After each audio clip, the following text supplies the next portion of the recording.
Assalamualaikum warahmatullahi wabarakatuh. Materi hari ini kita akan membahas uji validitas dan uji reliabilitas.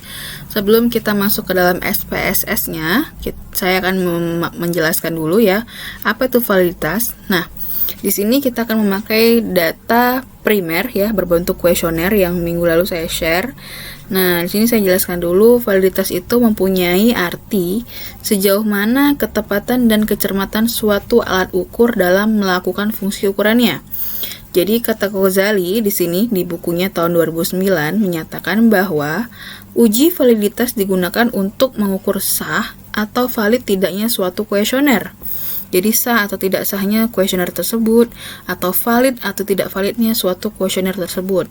Nah, di sini ada beberapa jenis pendekatan untuk membangun validitas, yaitu ada phase validity, content validity, criterion validity, dan construct validity. Tapi ada satu cara umum yang sangat sering digunakan, yaitu namanya ini, koefisien korelasi. Nah, koefisien korelasi di sini ada dua yang saya ambil ya, yaitu ada korelasi Rank-Spearman. Yang kedua ada Pearson Product Moment. Kalau Rank-Spearman ini biasanya dia digunakan itu ketika untuk menguji dengan jumlah sampel yang kecil ya. Sedangkan korelasi Pearson Product Moment digunakan pemilihan data yang berjumlah besar.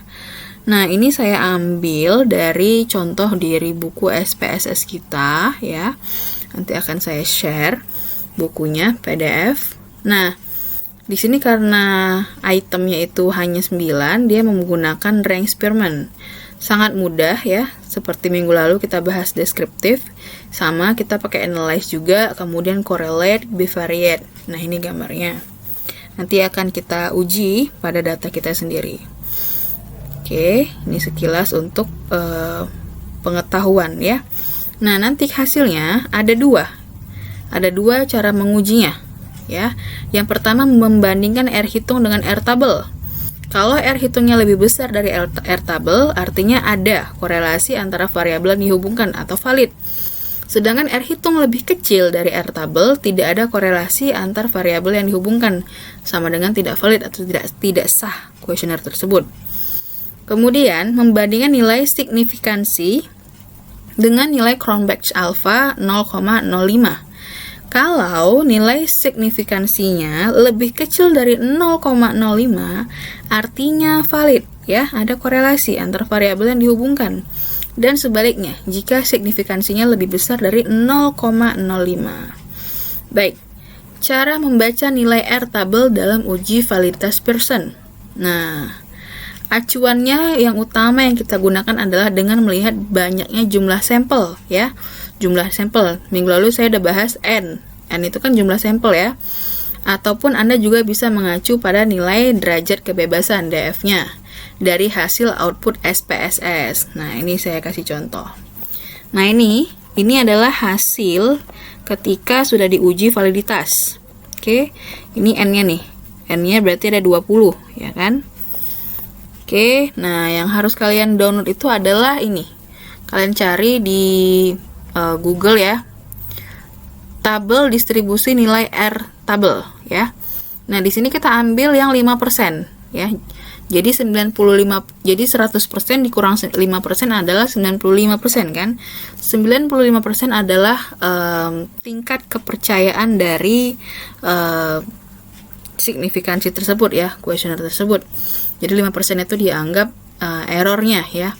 Jadi yang diambil di sini tadi N-nya berapa? 20 ya. Ini dia. 0,44 ya. Jadi N ini adalah jumlahnya. Ambil yang levelnya itu 5% ya. Oke, 5%. Nah, ini dia. Tingkat kepercayaan 95% atau alfanya 0,05 di sini. Nilai R tabelnya untuk yang N20 ada 0,444. Baik. Ternyata setelah dihitung ya, ini kasus dari buku.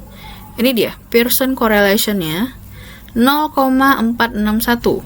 Ternyata lebih besar dari 0,444 ini ya. Ini dia. Nilai signifikansinya kita lihat 0,041. Jadi 0,461 ini artinya 0 ya di depannya ya. Jadi jangan bingung lagi. Ini 570 kan depannya koma, berarti 0,570. Ini 0,041 di sini ya. 0,041 di sini. Baik. Nah, di sini kita lihat. Ternyata tadi kan kalau R hitung lebih besar dari R tabel valid ya. Sebaliknya kalau R tabel lebih kecil, nilai signifikansi lebih kecil daripada 0,05 juga valid ya. Nah, di sini kan nilai signifikansinya ini sig ya, two-tailed ya. Ini signifikansi 0,041 kan lebih kecil daripada 0,05, valid. Yang ini 0,461 lebih besar dari 0,444 ya. Berarti lebih besar, berarti valid juga. Jadi dapat dikatakan bahwasanya uji validitas pada data tersebut dikatakan valid. Jadi kalau kalian mau melihat semua di sini rata-rata valid ya. Ini 0,570, 0,8, 0,7, 0,7 ini udah 1. Lebih besar daripada 0,444 seperti itu.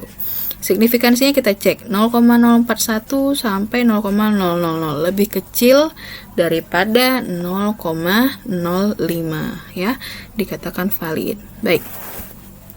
Setelah dari sini kita akan tes dulu ya data kita di SPSS.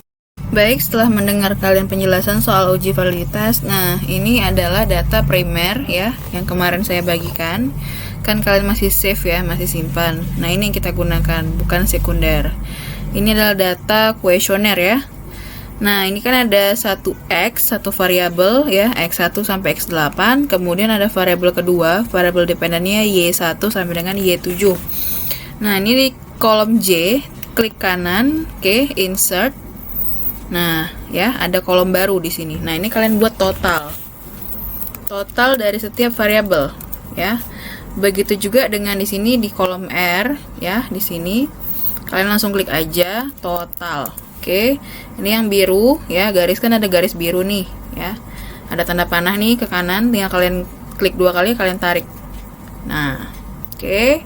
Nah, di sini kita langsung aja auto sum atau sama dengan boleh nih. Nah, ini dari X1 sampai dengan X8 kalian enter ya. Nah, ini dia totalnya ya. Baru ini ada simbol tanda tambah yang hitam. Kalian klik 2 kali ke bawah. Nah, langsung jadi.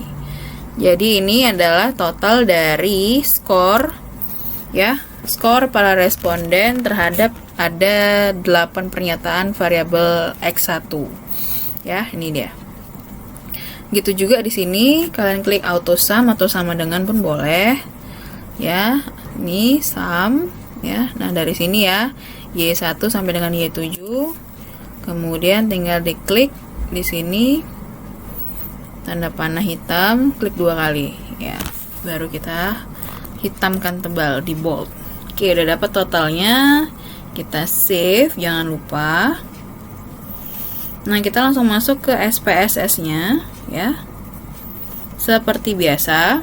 Nah, kalau kalian mau tidak bisa, gagal dalam mengimpor file, kalian boleh langsung di ini aja. Tinggal kalian sorot seperti ini. Tapi cuman angkanya aja ya. Skornya aja, bukan nomor, bukan dari X-nya ini, bukan. Cukup nah ininya aja, angkanya ke semua. Kalian Ctrl C, kemudian Ctrl V ya. Baru kalian tinggal Ctrl V di sini. Udah langsung jadi, tinggal kalian perbaiki di variable view-nya, judul-judulnya aja. Tapi ini saya impor data aja ya, seperti biasa.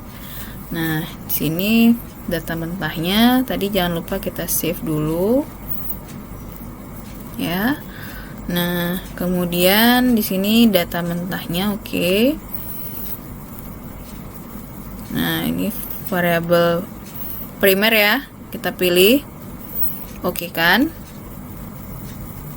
Nah, di sini dia udah langsung ada.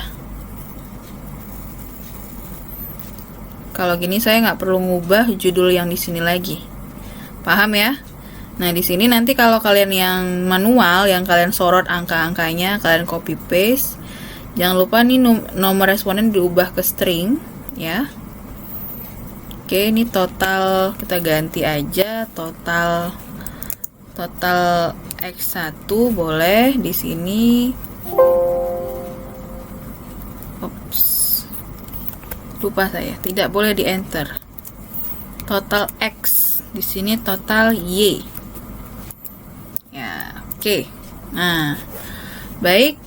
Ini kalau total dia scale, kalau dia selebihnya nominal ya. Jangan lupa nomor responden tuh di stringkan karena dia nggak dihitung. Oke, udah selesai ini labelnya saya hapus aja ya. Oh, tuh kita samakan aja di sini total juga. Oke. Sudah, kita uji validitas kuesionernya per variabel. Oke. Jadi ada variabel yang X yang kepuasan nasabah kemarin ya. Analyze, correlate, bivariate ya. Nah, ke awalnya tuh di sini ya semuanya.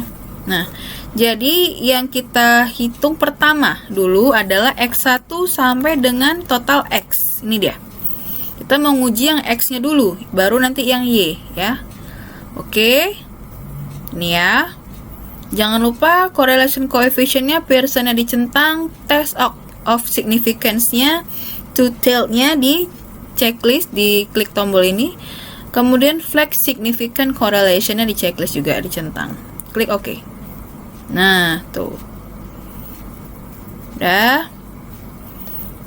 Kalian tinggal klik copy aja, klik kanan, buka Word-nya, baru di sini uji validitas variabel X. Udah. Ctrl V. Udah. Nanti aja di analisisnya. Baik. Nah, kemudian yang sekali lagi kita klik yang di sini, data tadi analyze, kemudian correlate, bivariate. Ini kembalikan dulu ke rumahnya. Nah, balikkan ke kiri, kita ambil yang Y. Oke. Nah, di sini. Ini jangan lupa dicentang yang tadi ya. Oke kan. Nah, kemudian kita copy, kemudian kita taruh di Word. Di sini adalah variabel Y. Oke, di sini saya mau memperjelas sedikit aja. Tadi kan di PowerPoint-nya, jika ini kan ada berapa N-nya di sini? 20 ya. Nah, kalau kalian ingat tadi materinya, kalau 20, kalau nggak salah di tabel ya, tabel distribusi itu, nah itu 20 datanya adalah 0,444 ya kan. Nah, ternyata hasilnya kita lihat di sini Pearson correlation-nya adalah 0,739. Udah.